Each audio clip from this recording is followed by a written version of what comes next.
আরও একটা বিয়ের পিঁড়ির ডিজাইন নিয়ে চলে এসেছি তোমাদের সঙ্গে শেয়ার করব বলে।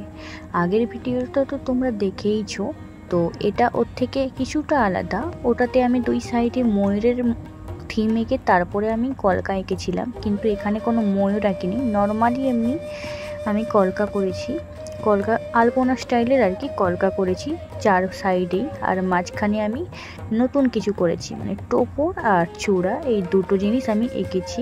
তো তোমরা প্রথম থেকে শেষ পর্যন্ত ভিডিওটা দেখতে থাকো, আর যদি ভিডিওটা ভালো লাগে অবশ্যই একটা লাইক করে দিও, কমেন্টস করে দিও, আর চাইলে শেয়ারও করতে পারো। আর যদি তোমরা আমার চ্যানেলে নতুন হও তো চ্যানেলটাকে সাবস্ক্রাইব করে নিও। আরও ইন্টারেস্টিং ভিডিও খুব শিগগিরই আসতে চলেছে, তো তার জন্য তোমরা অপেক্ষা করো। আর হ্যাঁ, এটাও কিন্তু জানাতে ভুলো না যে আগের পিঁড়িটা বেশি সুন্দর নাকি এই পিঁড়িটা বেশি সুন্দর লাগছে।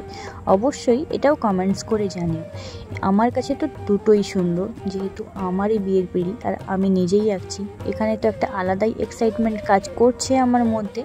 আর দুটো পিঁড়িই আমার সুন্দর লেগেছে। এবার তোমাদের চোখে কোনটা বেশি প্রিয়, কোনটা বেশি ভালো লেগেছে, তো তোমরা অবশ্যই জানিও কমেন্টস করে। নিজের বিয়ের পিঁড়ি নিজের হাতে করার একটা আলাদাই ভালো লাগা কাজ করছে, একটা আলাদা এক্সাইটমেন্ট কাজ করছে নিজের মধ্যে, যে নিজের জিনিসগুলোকে আমি খুব ভালো করে যত্ন নিয়ে করছি। তো নিজের যেহেতু, তাই যত্ন নিয়ে তো করতেই হবে, আর আমি যে কোনো কাজই যত্ন নিয়েই করি, নিজের হোক বা পরে। আর এখানে যেহেতু এটা আমার নিজেরই বিয়ে, তো আলাদাই একটা এক্সাইটমেন্ট কাজ করছে।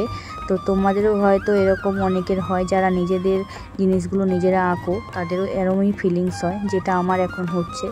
তো তোমরা কিন্তু অবশ্যই শেষ পর্যন্ত দেখো, আর কোনটা বেশি ভালো লাগছে আগেরটা না এটা, সেটাও জানিও। আর যদি তোমরা আগের পিঁড়ির ডিজাইনটা দেখে না থাকো তাহলে অবশ্যই গিয়ে দেখে নিতে পারো, আমার চ্যানেলেই দেওয়া আছে। আর ভিডিওটা বেশ কয়েকদিন আগেই ছেড়েছিলাম, তো তোমরা দেখে নিতে পারো, তারপরে তোমাদের মতামত জানিও যে কোনটা ভালো লেগেছে।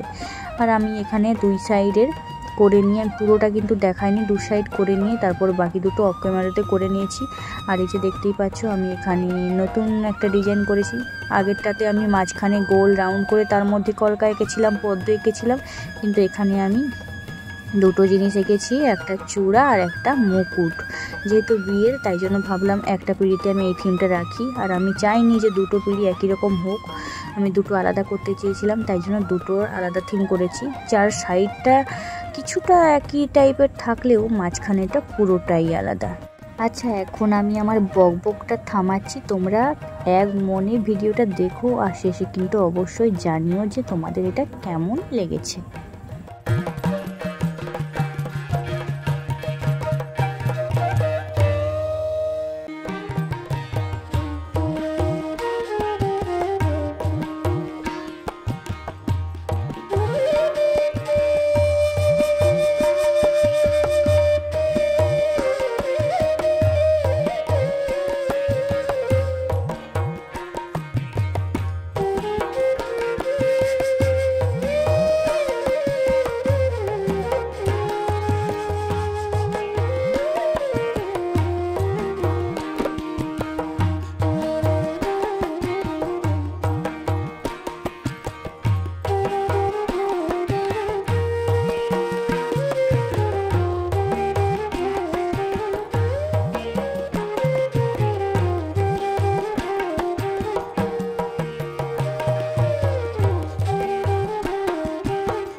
এই পিঁড়িটা ভার্নিশিং করার ভিডিওটা আমি শর্টসেই আপলোড করব।